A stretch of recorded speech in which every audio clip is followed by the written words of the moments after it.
दोस्तों, जयपुर के सवाई मानसिंह स्टेडियम में आज जो माहौल देखने को मिला उसने विजय हजारे ट्रॉफी के इस मुकाबले को किसी बड़े टूर्नामेंट के फाइनल जैसा बना दिया। शुरुआत से ही हवा में एक खास किस्म का रोमांच था। एक तरफ मुंबई के लिए रोहित शर्मा का बल्ला आग बरसा रहा था, तो दूसरी ओर पंजाब के लिए अभिषेक शर्मा विस्फोटक अंदाज मैच को लगातार जीवंत रखे हुए था। रोहित शर्मा आज बिल्कुल अलग ही मिजाज में उतरे थे।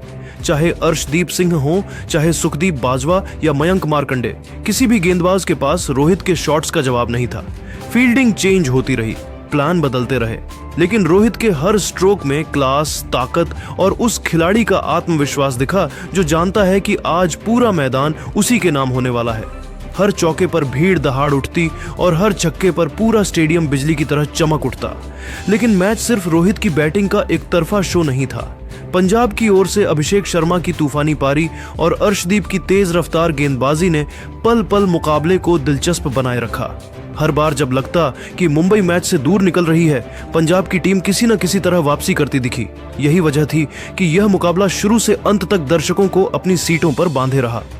तो दोस्तों, आज के वीडियो में हम आपको दिखाने वाले हैं इस हाई वोल्टेज मुकाबले की पूरी हाइलाइट्स। कैसे रोहित शर्मा ने पंजाब के गेंदबाजों पर हमला बोला, कैसे पंजाब ने वापसी की कोशिश की और कैसे यह मैच रोमांच के हर स्तर को पार करता चला गया।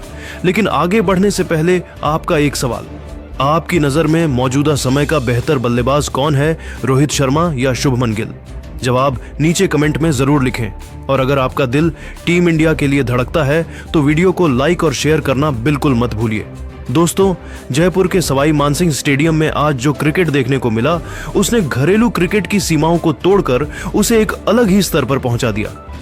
पंजाब के कप्तान अभिषेक शर्मा ने टॉस जीतकर बिना किसी संकोच के पहले गेंदबाजी का फैसला किया। पिच पर हल्की नमी और शुरुआती स्विंग को देखते हुए यह फैसला समझदारी भरा लग रहा था, लेकिन उन्हें इस बात का अंदाजा नहीं था कि मुंबई की ओर से उतरने वाले हिटमैन रोहित शर्मा आज किस मूड में हैं। स्टेडियम की हवा में एक अलग ही ऊर्जा थी, जैसे हर दर्शक जान रहा था कि आज कोई बड़ा धमाका होने वाला है। मुंबई की पारी की शुरुआत रोहित शर्मा और युवा प्रतिभा अंगक्रिश रघुवंशी ने की। रघुवंशी ने शुरुआत से ही आत्मविश्वास भरा खेल दिखाया। उन्होंने अरजान नागासवाल की गेंदों को खूबसूरती से टाइम किया और कवर के ऊपर से एक शानदार चौका लगाया। वहीं रोहित शर्मा ने शुरुआत में थोड़ा समय लिया और स्विंग को समझा, लेकिन चौथे ओवर तक आते आते उन्होंने अपना गियर बदल दिया था। बुमराह की थोड़ी सी शॉट गेंद पर रोहित ने बैकफुट पर जाकर एक बेहतरीन पुल शॉट मारा और गेंद सीधा स्क्वायर लेग बाउंड्री पार कर गई। छठे ओवर में उन्होंने एक क्लासिक ऑन ड्राइव खेला, जिसे देखकर स्टेडियम में मौजूद हर दर्शक की तालियां थमने का नाम नहीं ले रही थी। दोनों ने मिलकर 59 रनों की साझेदारी की और पारी की मजबूत नींव रख दी। लेकिन 8वें ओवर में मुंबई को पहला झटका लगा। अर्शदीप सिंह की इन स्विंगर ने अंगक्रिश रघुवंशी को पूरी तरह चकमा दे दिया। रघुवंशी 27 रन बनाकर एलबीडब्ल्यू हो गए। यह विकेट पंजाब के लिए राहत की बात थी, लेकिन रोहित शर्मा की बॉडी लैंग्वेज बता रही थी कि वह रुकने वाले नहीं हैं। रघुवंशी के आउट होने के बाद बल्लेबाजी करने उतरे मुशीर खान और उन्होंने आते ही रोहित को कंधे से कंधा मिलाकर साथ दिया। मुशीर खान ने जसप्रीत बुमराह के सामने बिल्कुल भी डर नहीं दिखाया। उन्होंने 2 शानदार चौके लगाए, एक पॉइंट के ऊपर से और दूसरा मिड विकेट की दिशा में। दूसरी ओर रोहित शर्मा अब अपने रंग में आ चुके थे। उन्होंने सिर्फ 22 गेंदों में अपना अर्धशतक पूरा करके पंजाब की गेंदबाजी में सनसनी फैला दी। चौकों की धार, पुल शॉट्स का धमाका और उनके ट्रेडमार्क फ्लिक्स, हर शॉट में एक अलग ही चमक दिखाई दे रही थी। स्टेडियम में उनकी हर हिट के साथ हिटमैन की आवाज गूंजने लगी। मुशीर खान और रोहित की साझेदारी मुंबई को तेजी से आगे ले जा रही थी। 22वें ओवर में सनवीर सिंह को आक्रमण पर लाया गया और उन्होंने अपनी क्लास का जलवा दिखाते हुए मुशीर खान को एलबीडब्ल्यू आउट कर दिया। मुशीर ने 36 गेंदों में 41 रन बनाकर महत्वपूर्ण योगदान दिया और टीम को एक मजबूत स्थिति में छोड़कर गए। मुशीर के आउट होने के बाद सरफराज खान मैदान पर आए। सरफराज अपनी आक्रामक बल्लेबाजी के लिए जाने जाते हैं और आज भी उन्होंने उसी रफ्तार में खेलना शुरू कर दिया। उन्होंने आते ही गेंद को शानदार तरीके से टाइम किया। मार्कंडे की फुलर गेंद पर उन्होंने ऑफ ड्राइव से चौका लगाया, जबकि अगली ही गेंद पर लॉफ्टेड शॉट के साथ बाउंड्री पार कर दी। सरफराज की इस तेजी ने रोहित को और भी आजादी से खेलने का मौका दिया। 24वें ओवर में रोहित शर्मा ने सुखदेव बाजवा की गेंद पर आगे बढ़कर एक और गगनचुंबी छक्का लगाया और सिर्फ 61 गेंदों में अपना बेहतरीन शतक पूरा किया। इस शतक में टाइमिंग की कला भी थी और ताकत का असर भी। शतक के बाद उनकी गति और भी बढ़ गई। वह बॉलर्स की लाइन लेंथ से बिल्कुल बेपरवाह दिखाई दे रहे थे। वह हर गेंद को पढ़कर उसी दिशा में भेज रहे थे जहां फील्डर की गुंजाइश ही नहीं बच रही थी। 31वें ओवर में मयंक मार्कंडे गेंदबाजी करने आए। ओवर की 5वीं गेंद शॉर्ट थी और रोहित ने इसे बैकफुट पर खड़े खड़े मिडविकेट के ऊपर से स्टैंड में भेज दिया। इसी छक्के के साथ उन्होंने सिर्फ 78 गेंदों में 150 रन पूरे कर लिए। यह सिर्फ रन नहीं थे, ये एक बयान था कि रोहित आज इतिहास लिखने आए हैं। लेकिन अगले ही पल मार्कंडे ने एक बेहतरीन गुगली डालकर रोहित की स्टंप्स उड़ा दी। 81 गेंदों में 150 रनों की तूफानी पारी, जिसमें 13 छक्के और 10 चौके शामिल थे, ने मुंबई का स्कोर आसमान तक पहुंचा दिया। रोहित के आउट होने के बाद मुंबई की रणगति थोड़ी धीमी जरूर हुई, लेकिन विकेट हाथ में होने से टीम के पास बड़ा स्कोर बनाने का पर्याप्त मौका था। हार्दिक तामोरे क्रीज पर आए और उन्होंने सरफराज खान को शानदार सहयोग दिया। सरफराज ने अर्शदीप की गेंद पर एक शानदार छक्का जड़कर अपना अर्धशतक पूरा किया, लेकिन अगली ही गेंद पर अर्शदीप की सटीक इन स्विंगर ने उनकी गिल्लियां बिखेर दी। सरफराज 33 रन बनाकर आउट हुए, लेकिन टीम को मजबूत स्थिति में पहुंचा चुके थे। अब क्रीज पर थे कप्तान शार्दुल ठाकुर। शार्दुल ने बहुत समझदारी से खेलते हुए हार्दिक तामोरे को स्ट्राइक दी और खुद रक्षात्मक भूमिका निभाई। हार्दिक तामोरे ने 36 गेंदों में 39 रन की मूल्यवान पारी खेली और टीम को 350 के पार पहुंचा दिया। शार्दुल ने भी 31 गेंदों में 300 रन की मूल्यवान पारी खेली और टीम को 350 के पार पहुंचा दिया। 22 रन बनाकर टीम की पारी को स्थिरता देने में अहम भूमिका निभाई। अंत में मुंबई ने अपने 50 ओवरों में 7 विकेट पर 366 रन बनाए, एक मजबूत स्कोर जिसकी नींव रोहित शर्मा के विस्फोटक 150 रन ने रखी थी। यह पारी मुंबई के खिलाड़ियों के आत्मविश्वास, तकनीक और मानसिक मजबूती का एक बेहतरीन उदाहरण थी। 367 रनों के कठिन लक्ष्य का पीछा करने उतरी पंजाब की टीम शुरुआत से ही बेहद सकारात्मक और आक्रामक मानसिकता में दिखाई दी। ओपनिंग के लिए आए शुभमन गिल और अभिषेक शर्मा ने मुंबई के तेज गेंदबाजों पर शुरू से दबाव बनाना शुरू कर दिया। पहले ओवर में ही शुभमन गिल ने तुषार देशपांडे की अंदर आती गेंद को पैरों से थोड़ा हटकर एक क्लासिक कवर ड्राइव के साथ बाउंड्री पार पहुंचाया। अभिषेक ने अगली ओवर में शार्दुल ठाकुर की हल्की सी शॉर्ट गेंद को इंतजार करते हुए बैकफुट पर जाकर स्क्वायर लेग के ऊपर से शानदार छक्का जड़ा। इन शुरुआती स्ट्रोक्स ने ही बता दिया था कि पंजाब आज सिर्फ बचाव के लिए नहीं बल्कि जीत की ठान कर उतरी है।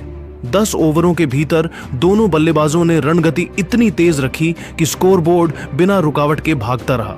हर ओवर में कम से कम एक बाउंड्री लग रही थी। अभिषेक शर्मा ने शार्दुल ठाकुर के खिलाफ खास तौर पर आक्रामक रुख अपनाया। उन्होंने चौथे ओवर में लगातार 2 कवर ड्राइव फिर पुल शॉट से बाउंड्री बटोरी। 11वें ओवर की पहली ही गेंद पर अभिषेक शर्मा ने शार्दुल की ऑफ लेंथ गेंद को मिड विकेट के ऊपर से गगनचुंबी छक्के में बदल दिया और सिर्फ 31 गेंदों में अपना अर्धशतक पूरा कर दर्शकों को रोमांचित कर दिया। ऑरविल के हर शॉट में एक अलग आत्मविश्वास था। टाइमिंग इतनी सटीक कि ऐसा लगता था गेंद बल्ले से नहीं रॉकेट से निकल रही है। दूसरी ओर शुभमन गिल भी अभिषेक से कम खतरनाक नहीं दिख रहे थे। उन्होंने फ्लिक शॉट्स, स्ट्रेट ड्राइव्स और कट शॉट्स के जरिए शानदार बैटिंग करते हुए पंजाब की रणगति को लगातार ऊपर रखा। 14वें ओवर में तुषार देशपांडे की गेंद थोड़ी फुलर आई और गिल ने अपने बैट का खूबसूरत फेस दिखाते हुए सीधा स्ट्रेट ड्राइव खेला। गेंद सीधी बाउंड्री की ओर भागी और दर्शक तालियां बजाते रह गए। इसी चौके के साथ शुभमन गिल ने 46 गेंदों में अपना अर्धशतक पूरा किया। पंजाब का स्कोर 20 ओवर में 141 रन पहुंच चुका था और टीम की शुरुआत किसी सपने जैसी थी। मुंबई के गेंदबाजों को 20 ओवर में 141 रन पहुंच चुका था और टीम की शुरुआत किसी सपने जैसी थी। मुंबई के गेंदबाजों को विकेट की तलाश थी, लेकिन दोनों ओपनरों की साझेदारी पंजाब को जीत की पटरी पर ले जा रही थी। पंजाब की बढ़ती हुई साझेदारी को देखकर मुंबई की रणनीति बैठक मैदान में ही शुरू हो गई। कप्तान शार्दुल ठाकुर और रोहित शर्मा ने बातचीत की और फिर गेंद सौंप दी युवा स्पिनर तनुष कोटियन को। इस बदलाव ने तुरंत असर दिखाया। तनुष कोटियन ने तुरंत विकेट ले लिया कि ऑफ स्पिन गेंदों में जितनी उड़ान थी उतनी ही टर्न भी। 22वें ओवर की तीसरी गेंद पर शुभमन गिल गेंद को समझ नहीं पाए। गेंद पिच पर टर्न हुई, अंदर आई और उनके स्टंप्स उड़ा गई। गिल ने 33 गेंदों में 69 रन बनाकर टीम को ठोस शुरुआत जरूर दी, लेकिन उनका आउट होना पंजाब के लिए पहला बड़ा झटका था। इसके बाद बल्लेबाजी करने आए प्रभसिमरन सिंह उन्होंने आते ही अपनी पहली गेंद पर एक शानदार कवर ड्राइव के साथ चौका जमाया, लेकिन अगली ही गेंद पर तनुष कोटियन ने अपनी लंबाई और फ्लाइट में बदलाव किया।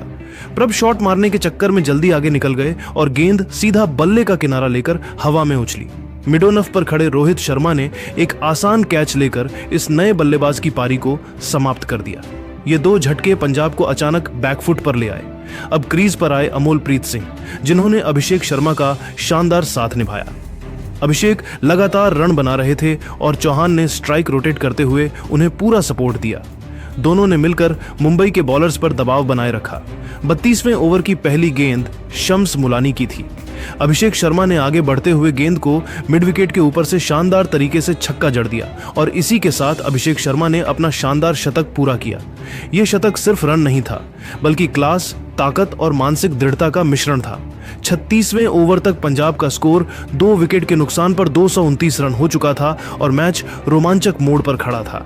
पंजाब की जीत की उम्मीदें अब पहले से ज्यादा मजबूत दिख रही थीं, लेकिन कहते हैं कि क्रिकेट अनिश्चितताओं का खेल है और इसे सही साबित किया मुंबई के कप्तान शार्दुल ठाकुर ने। 37वें ओवर में शार्दुल ने वापसी करते हुए पहले अभिषेक शर्मा को एक शानदार आउटस्विंगर पर कैच आउट कराया और फिर उसी ओवर में अमोलप्रीत सिंह को एक टाइट लेंथ गेंद पर एलबीडब्ल्यू कर दिया। यह डबल स्ट्राइक पंजाब की उम्मीदों पर सीधे चोट थी। इसके बाद नमनधीर और रमनदीप सिंह क्रीज पर आए। दोनों ने शुरुआत में संभल कर खेला। नमनधीर ने स्वीप शॉट से एक चौका लगाया, जबकि रमनदीप ने बैकफुट पंच से रन जुटाए। पंजाब की पारी एक बार फिर उभरने लगी और दोनों बल्लेबाजों ने कुछ समय तक साझेदारी निभाई, लेकिन जैसे ही साझेदारी खतरनाक होती दिखी तो शार देशपांडे ने एक घातक यॉर्कर डालकर रमनदीप की गिल्लियां बिखेर दी। अब पंजाब की पारी पूरी तरह ताश के पत्तों की तरह बिखरने लगी। रणगति कम हो गई और गेंदबाजी में मुंबई का आत्मविश्वास बढ़ता गया। आखिरी ओवरों में पंजाब ने कोशिश जारी रखी, लेकिन विकेटों का गिरना नहीं रुका। नमनधीर ने कुछ आकर्षक शॉट जरूर लगाए, लेकिन स्ट्राइक रोटेशन न होने की वजह से दबाव और बढ़ता गया। अंत में पंजाब ने 50 ओवरों में 7 विकेट के नुकसान पर 321 रन बनाए और मुंबई से यह मुकाबला 46 रनों से हार गई। शुरुआत भले ही शानदार रही हो, लेकिन बीच के ओवरों में मिली करारी चोटों ने पंजाब को लक्ष्य से दूर कर दिया। मुंबई के गेंदबाजों ने सही समय पर वापसी कर अपनी टीम के लिए मैच जीता।